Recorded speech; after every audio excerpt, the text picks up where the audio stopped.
दोस्तों, आज हम बात करेंगे वक्फ संशोधन बिल 2024 की, जो देश में आग की तरह फैल रहा है।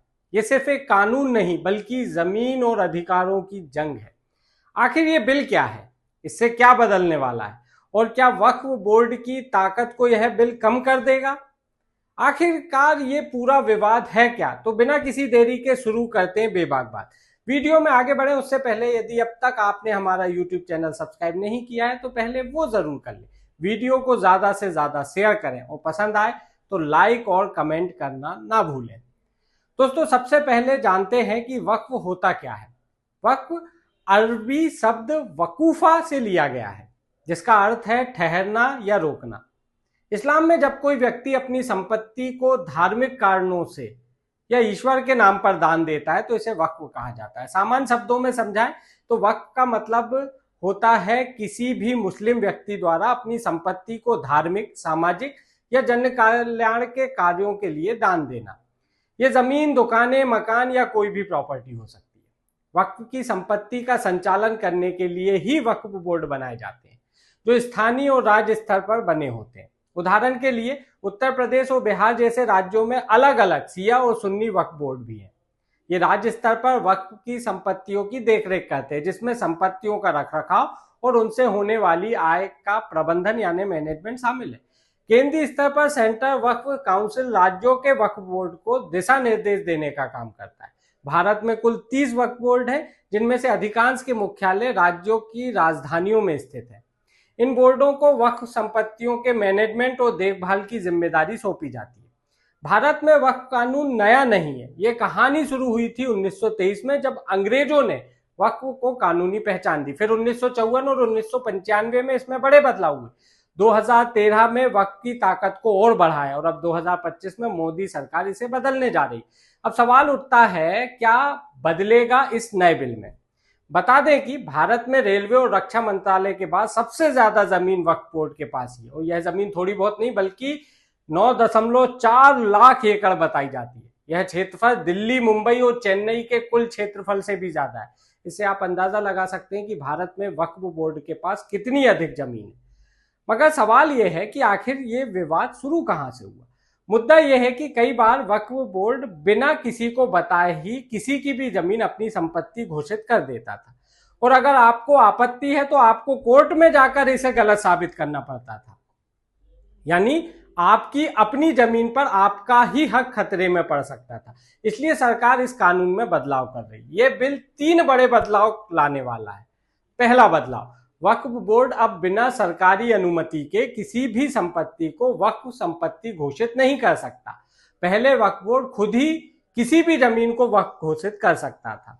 बदलाव नंबर 2, किसी भी प्रॉपर्टी को वक्फ संपत्ति घोषित करने से पहले जमीन मालिक को सूचना देना अनिवार्य होगा। पहला ऐसा कोई नियम नहीं था।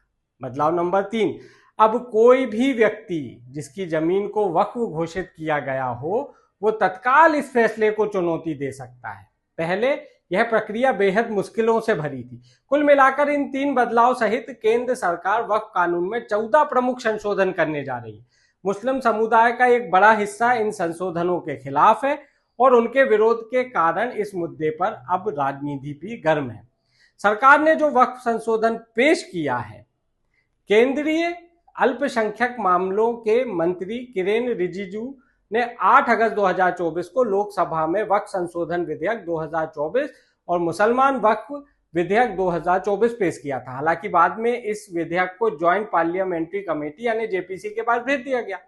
विधेयक में वर्तमान वक्फ अधिनियम में महत्वपूर्ण बदलावों का प्रस्ताव किया गया है। हाल ही में संयुक्त सदस्यीय समिति जेपीसी ने इस विधेयक में 14 संशोधनों को मंजूरी दी। इनमें प्रमुख है गैर मुस्लिम सदस्यता। अब राज्य वक्फ बोर्ड और केंद्रीय वक्फ परिषद में 2 गैर मुस्लिम सदस्य होना अनिवार्य होगा। पहले ये सदस्य पदेन होते थे, लेकिन अब उन्हें पदेन सदस्यों से अलग कर दिया गया है।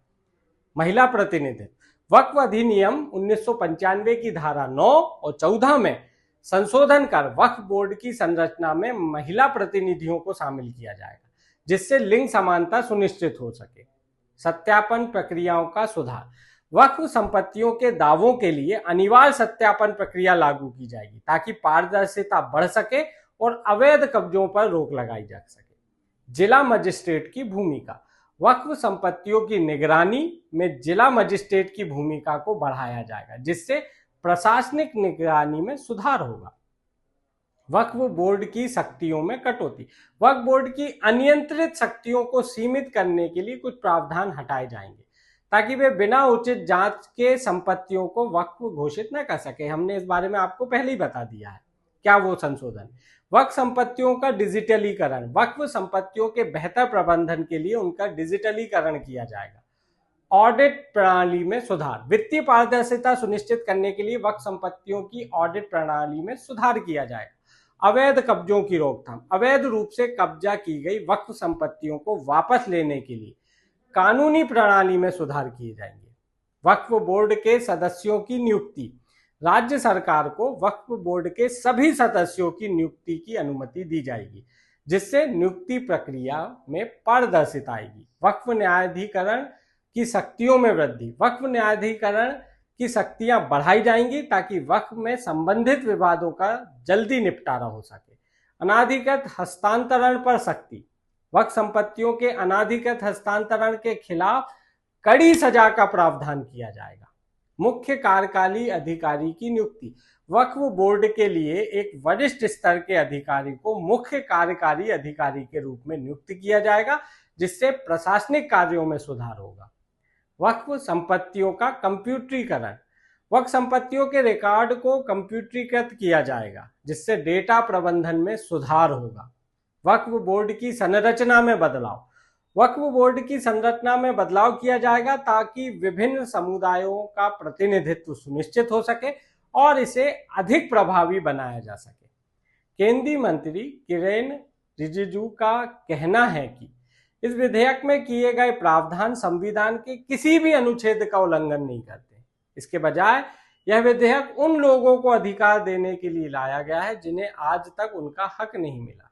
उन्होंने यह भी कहा कि 1995 में किए गए वक्फ संशोधन विधेयक के बाद 2013 में किए गए संशोधन ने इसे निष्क्रिय कर दिया था, जिसके कारण यह नया विधेयक लाया गया है। फिलहाल यह बिल संसद में पेश हो चुका है, चर्चा चल रही है और आने वाले दिनों में इस पर वोटिंग भी होगी।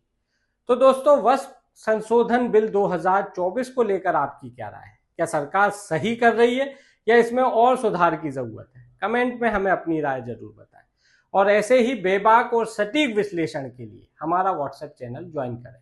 धन्यवाद। जय हिंद।